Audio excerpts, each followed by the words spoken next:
생각보다 강하게 상승 출발했다가 지금 조금 약세 전환한 흐름으로 가고 있는데요. 이번 주 시장 또 전망하는 시간 갖겠습니다.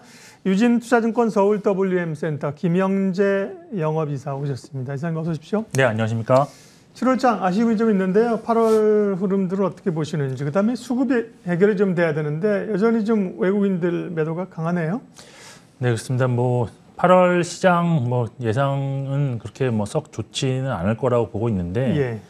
사실 지수가 상승으로 반전할 수 있는 그런 이슈가 많지 않을 것으로 일단 보고 있습니다. 그렇지만 그렇다고 해서 또 급락이 나올 수도 아닌 것 같고, 근데 일단 하락 후의 반등, 이런 식으로 좀 계속 반복되는 모습이 좀 나오면서 수익률 확보가 좀 쉽지 않겠느냐라고 예상하고 있고, 수급 역시 여러 변수들이 많이 있는데 기본적으로는 아직까지는 달러 강세 그리고 기관 및 외국인 매도세가 좀 유지될 수 있는 가능성이 좀 높다라고 보고 있습니다. 사실 최근 아시겠지만 시장의 그 거래 대금 자체가 많이 줄어들었습니다. 지금 지난달 하루 평균 거래 대금을 보니까 지금 코스피 같은 경우 13조 8천억 원 정도를 기록을 했는데 연중 최저치입니다. 그리고 거래가 가장 활발했던 1월 평균 26조 4천억 원에 비하면 거의 반토막 났다라고 보시면 될 것 같고, 사실 6월달 그 전달 직전월이었던 6월달에도 한 16조 9천억이었는데 무려 3조 1천억 원 가까이가 7월달에 감소를 했습니다. 그래서 상당히 지금 시장의 에너지는 많이 지금 감소했다. 근데 사실 6월과 7월에 그러면 지수가 큰 변동이 있었느냐? 사실 평균으로 보면은 3,250선 동일한 그런 선이었는데 종목별로 수익이 좀 나지 않은 관계로 인해서 사실 좀 수익이 좀 나면서 손바뀜이 좀 자주 일어나는 그런 모습이 나타나야 되는데 그런 것이 상당히 좀 팔기를 주지 못하는 그런 시장으로 7월은 좀 전개가 됐기 때문에 매매 회전율이 좀 감소했을 수밖에 없다라고 볼 수가 있겠습니다.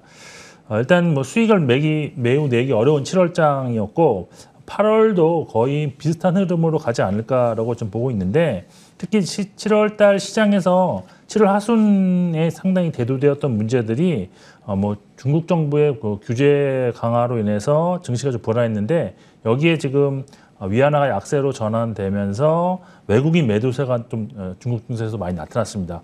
이런 현상이 국내에서도 좀 나타나고 있다고 보는데, 아직까지 절대적인 매도 금액 자체는 크지는 않겠지만 지금 환율은 아직까지도 좀 방향성이 좀 상승 쪽으로 지금 가고 있는 상황이고, 외국인 수급 역시도 연동해서 좀 불안해지는 현상이 아직은 지속 중이다라고 볼 수가 있겠습니다. 그리고 또 하나 이제 국내적 요인으로 지금 코로나19 관련해서도 사실 제가 이제 나올 때마다 코로나19에 대한 어떤 그런 확진자 수 감소 같은 경우에는 투자 심리가 호전되면서 좀 괜찮아질 수 있다 이렇게 얘기했는데, 이 얘기를 말씀드린 지 벌써 한 달 정도 된 것 같은데 지금 신규 확진자 수가 그렇게 확실하게 줄어들었다는 그런 체감이 나오지 않고 있는 것도 시장 불안 요인으로 작용하고 있다고 볼 수 있습니다.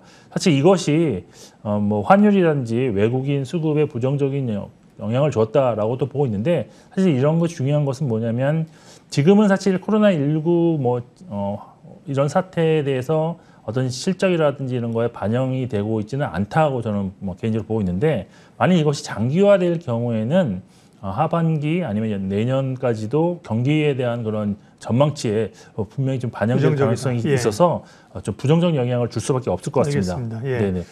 8월 증시 전반적으로는 7월과 비슷한 흐름에 좀 갇혀 있는 장세로 예측을 하셨고, 다만 급락 가능성도 크지는 않다고 보셨습니다. 그러면 결국 이제 제한적인 대응을 할 수밖에 없는데요. 테마나 이제 종목 장세가 계속 펼쳐지고 있는 가운데 성장주들이 사실 조금 약진했어요. 7월에는요. 그리고 이제 7월 말에는 또 철강주라든지 가치주도 다시 올라오는데요. 어느 쪽으로 좀 집중하면 좋을까요?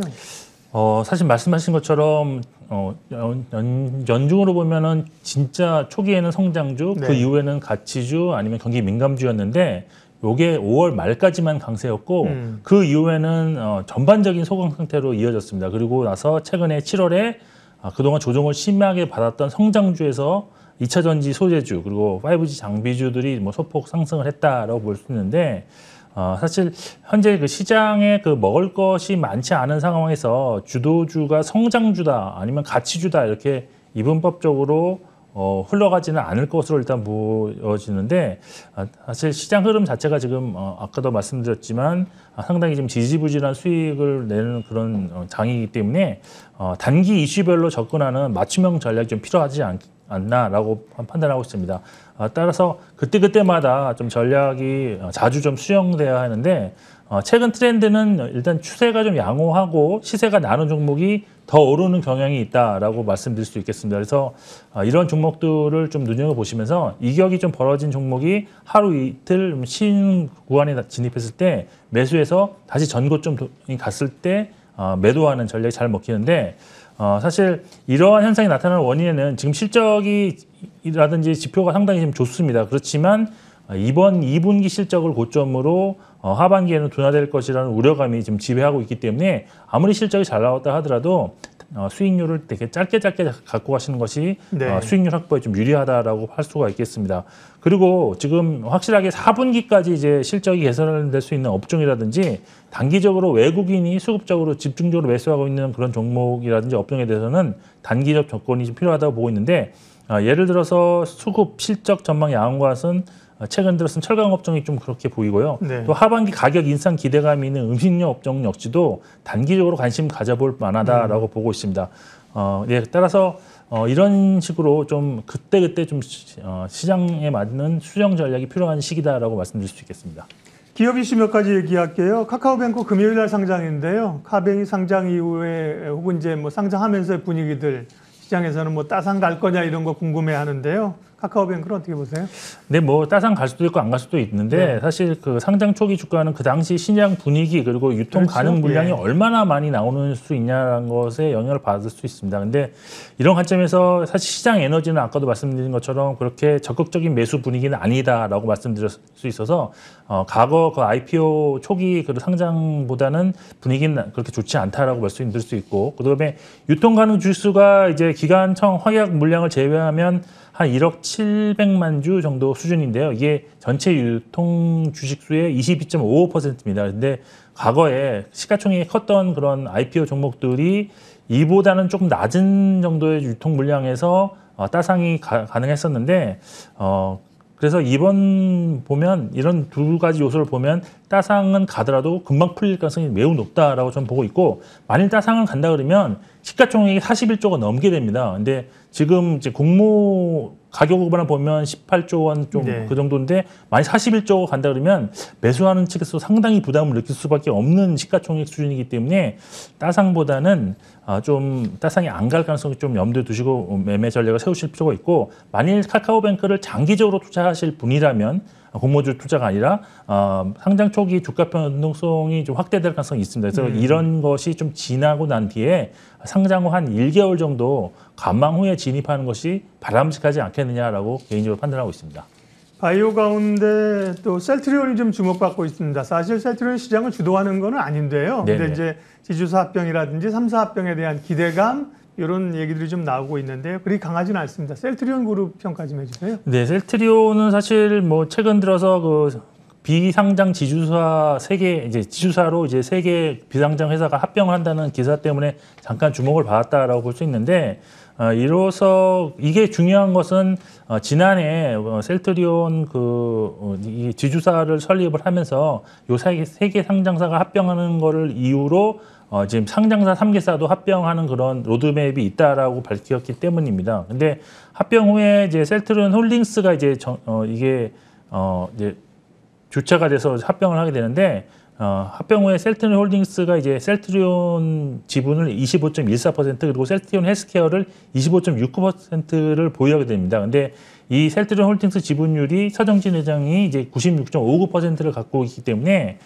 이제 향후에 이제 3개사가 합병할 경우 상장사 합병할 경우 셀트리온 헬스케어를 또 개인적으로 서정진 회장이 갖고 있기 때문에 셀트리온 헬스케어 주가가 높을수록 서정진 회장이 유리합니다. 그래서 아무래도 이제 합병이 아직 뭐 되려면 뭐 내년이나 돼야지 뭐 가능하겠지만 그래도 과연 그때 당시가 가더라도 과연 그러면 정말 합병을 하게 할 수 있겠느냐는 거는 아직까지도 의문시가 되고 있습니다. 왜 그러냐면 셀트리온 기존 주주들에 대한 반발이 있을 수 있고요. 또한 이게 합병하게 되면 매수 청구권을 분명히 행사를 할 수가 있을 텐데 만일 많은 물량의 매수 청구권이 행사가 된다면 아마 무산된 가능성도 있어 보입니다. 따라서 지금 현재로서는 일단 뭐 좀 관심을 가지되 아직까지는 구체적인 로드맵이 나오기 전까지는 섣부른 판단을 하실 필요는 없다라고 결론 내리겠습니다. 네.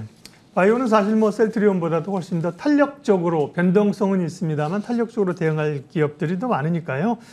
정리하겠습니다. 이번 주 주목할 이벤트와 투자 전략 마무리해 주십시오. 네, 사실 이벤트 크게 뭐 주목할 만한 건 없다 보이는데 그래도 관심을 가져야 될 것은 뭐 오늘 나올 미국 ISM 제조업 지수 발표, 그다음에 이제 금요일 날 7월 비농업 부분 미국에서의 고용 발표가 있는데 요것은 이제 향후에 그 잭슨홀 미팅의 어떤 의제가 될 수 있는 가능성도 있어서 좀 관심 있게 볼 필요가 있을 것 같습니다. 그리고 국내적으로는 코로나 지금 확진자 추이 역시 중요하다 보이는데 이번 주에 좀 감소 전환이 좀 확실하게 나타났다면 투자 심리 전환이 가능하지 않을까라고 보고 있고 전반적으로 수익률 확보가 매우 힘든 장입니다. 그래서 지금 고객분들도 상당히 지금 대응이 어려운 상황인데 무리하게 매매하시는 것보다는 일단 반등시마다 비중 축소한 이후에 시장이 어떻게 흐르는지 좀 관망하시면서 수정하는 전략을 좀 수정하는 좀 시장을 좀 가벼운 시각에서 바라볼 필요가 있는 시점이라고 보고 있습니다.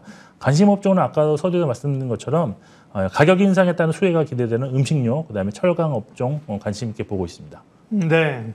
라켓주민 주간 전망 전략 세웠습니다. 유진 투자증권 서울 WM센터 김영재 이사님 함께했습니다. 고맙습니다.